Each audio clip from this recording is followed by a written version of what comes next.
Waalaikumsalam, Mbak. Silahkan duduk, Mbak. Oh, terima kasih, Bu. Gimana kabarnya, Mbak? Alhamdulillah baik, Ibu. Alhamdulillah ya. Jadi perkenalkan, Mbak, sebelumnya saya adalah Alif, konselor KB di puskesmas ini. Nah, jadi setiap harinya memang saya bertugas di puskesmas ini. Kalau boleh tahu, Mbak, namanya siapa? Oh, saya Jamilah, Bu Alif. Oh, Mbak Jamilah Iya. ya. Iya, Mbak Jamilah. Ada yang bisa saya bantu? Jadi begini, Bu. Sebelumnya saya memang sudah pernah pakai KB suntik, tapi beberapa tahun belakangan ini saya belum haid, Bu. Itu gimana ya? Oh, sebelumnya apakah Ibu ingat kapan terakhir datang bulan dan tanggalnya kira-kira? Kira-kira sekitar 9 Oktober 2017-an sih, Bu. Oh, berarti kan ini bulan Oktober ya, berarti udah 5 tahun ya, Bu? Iya. Kalau boleh tahu, Ibu ini pekerja keras dan sibuk ya? Iya, lumayan, nggak lumayan juga sih, memang sibuk banget, Bu. Oh, sibuk ya, Masya Allah. Berarti Ibu ini rentan stres ya dan kurang istirahat.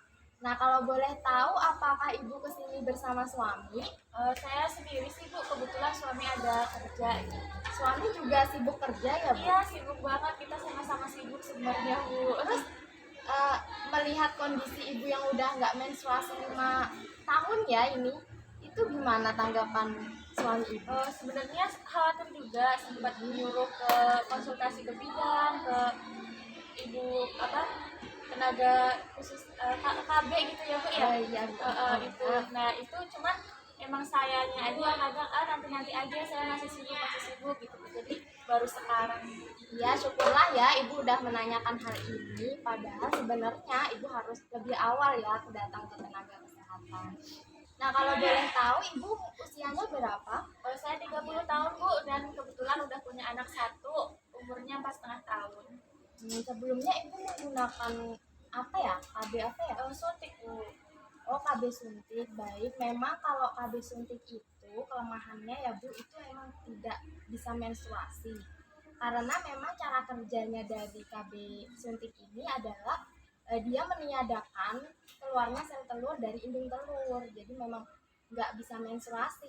Kan menstruasi itu adalah peluruhan dinding rahim ya Bu, dan juga sel telur ketika memang nggak dibuahi oleh sel sperma. Makanya dia luruh jadi menstruasi. Karena cara kerjanya KB suntik ini adalah meniadakan sel telur keluar dari indung telur, ya wajar aja kalau ibu udah nggak menstruasi selama 5 tahun ya. Ini juga merupakan kelemahannya sih. Jadi gimana ya, Bu, ya biar bisa menstruasi lagi? Soalnya kan udah lama, takutnya kenapa-napa gitu, Bu. Kalau saran saya ya Bu, ibu sebaiknya adalah menerapkan pola hidup sehat. Nah, memang mekanisme dari KB suntik ini adalah mengganggu ini ya Bu, kinerja keseimbangan hormon-hormon. Jadi sebaiknya ibu menerapkan pola hidup sehat dan juga cukup istirahat ya Bu. Jangan mudah stres juga. Tahu waktunya kalau bekerja ya Bu, agar kondisi tubuh ibu lebih bugar dan juga cepat mengembalikan kinerja hormon-hormon ya Bu. Oke, Bu, baik. Sebisa mungkin nanti akan saya terapkan ya, Bu, ya, pola hidup sehatnya. Ya Bu. Nah, untuk selanjutnya nih, Bu, kan sebisa mungkin saya tuh pengen banget sebenarnya ganti suntik setelah saya menstruasi kembali gitu. Nah, mungkin dari Bu Ali bisa menjelaskan apa aja sih macam-macam KB gitu, Bu, biar saya ada punya pilihan selain suntik seperti itu. Ya, jadi begini ya Bu, sebenarnya dalam hal ini saya perlu kehadiran suami ibu juga ya. Jadi nanti ketika mengambil keputusan, ibu dan suami bisa mengambil keputusan bersama. Tapi nggak apa-apa karena suaminya sibuk ya. Jadi mungkin di pertemuan selanjutnya ibu bisa datang kembali bersama suami ya Bu. Nah, karena ibu sebelumnya sudah menggunakan KB suntik, jadi saya akan menjelaskan KB lain ya Bu. Di sini saya akan menjelaskan KB pil, terus ada juga IUD, dan juga ada implan. Nah, untuk yang pertama saya akan menjelaskan dulu pil ya Bu. KB pil ini Bu ada 2 jenis ya Bu Jamila. Yang pertama ini adalah pil mini atau pil progesteron. Ini cocok kalau ibu ini sedang menyusui karena dia nggak mengganggu pada saat ibu menyusui, dan juga diminum pada minggu ke-6 setelah melahirkan. Ini sangat efektif ya Bu selama masa menyusui jika digunakan pada masa menyusui. Nah, untuk yang kedua ini adalah pil kombinasi. Nah, pil ini juga efektif kalau ibu minumnya secara teratur, jadi nggak ada jeda gitu. Jadi setiap hari itu diminum. Tapi kalau misalkan ibu lupa atau telat minum, nah akan menghilangkan efektivitasnya ya Bu. Jadi ini juga sebenarnya cocok digunakan untuk semua wanita ya Bu, dan juga efek sampingnya juga memang jarang terjadi. Makanya cocok digunakan. Ini juga dapat mencegah penyakit kanker, kemudian kurang darah, nyeri pada waktu haid, dan beberapa kesehatan lain. Nah, untuk kelebihannya sendiri nih Bu, pil KB ini sangat ampuh sebagai alat kontrasepsi apabila digunakan dengan benar dan tidak terputus seperti yang saya jelaskan tadi, dan juga tidak mengganggu hubungan intim. Bisa digunakan wanita segala usia, kesuburannya ini akan segera kembali setelah dihentikan pemakaian. Juga ada kekurangannya ya Bu, jadi pada pertama 3 bulan pertama itu bisa merasakan mual ibu, juga pendarahan, terutama kalau ibu terlambat atau lupa minum KB-nya. Terus juga sakit kepala ringan, BB naik, sama biasanya haid ini nggak ngelakuin. Tapi efek samping ini jangan ibu khawatirkan, ini nggak bahaya selama ini memang masih dalam batas wajar. Tapi kalau misalkan nanti memang udah melebihi batas wajar, ibu bisa konsultasi lagi ke tenaga kesehatan atau vaskes lainnya. Itu ya Bu. Untuk jenis KB yang kedua ini adalah implan Bu, atau AKBK, alat kontrasepsi bawah kulit. Jadi implan ini bentuknya itu batang ya, terbuat dari plastik berisi hormon golongan progesterone. Nah ini dimasukkan di bawah kulit lengan atas kiri bagian dalam. Ini terdapat 2 jenis ya Bu, 1 batang sama 2 batang. Masing-masing ini dapat mencegah kehamilan sehat. Keuntungannya juga masa pakainya ini jangka panjang kan Bu, 3 tahun, terus bebas juga dari pengaruh estrogen, terus tidak mengganggu ASI kalau ibu lagi menyusui, kemudian perdarahannya lebih ringan, tidak menyebabkan tekanan darah, juga mengurangi nyeri haid.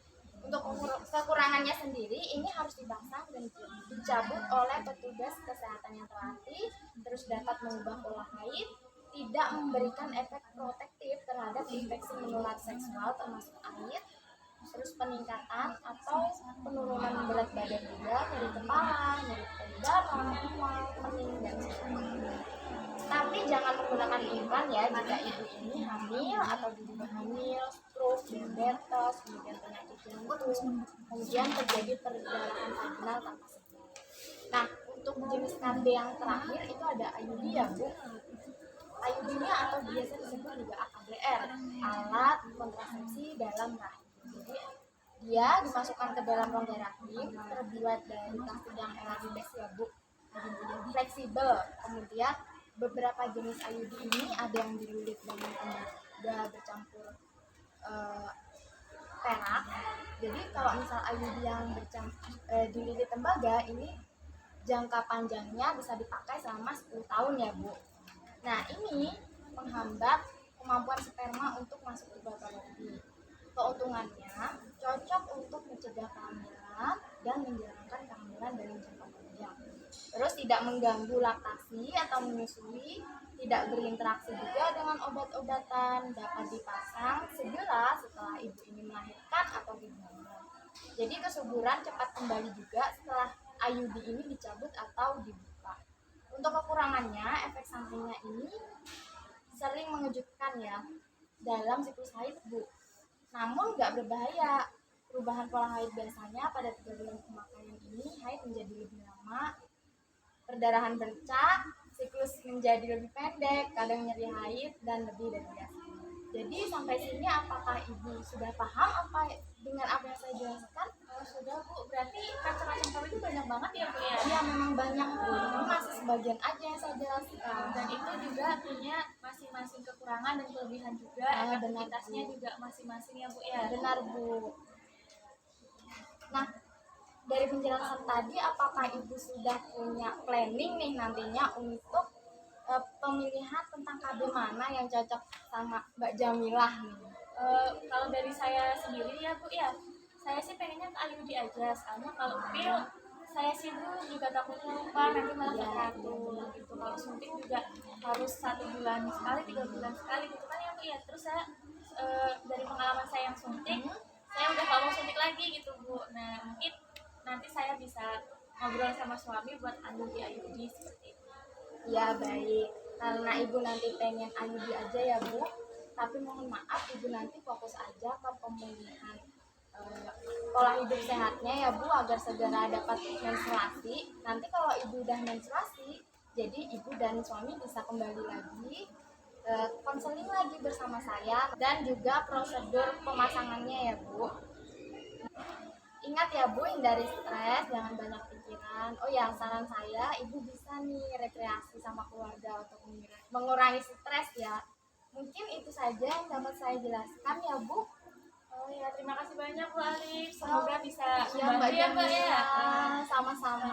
Nanti akan saya coba terapkan tips-tipsnya Ya, dari Bu Alif. ya Mbak Jamila. Terima kasih banyak Ibu. Saya Ya, pamit Mbak dulu ya Bu Jamila, ya. titip salam sama keluarga di Oh, rumah. iya. Terima kasih banyak. Assalamualaikum. Waalaikumsalam warahmatullahi wabarakatuh.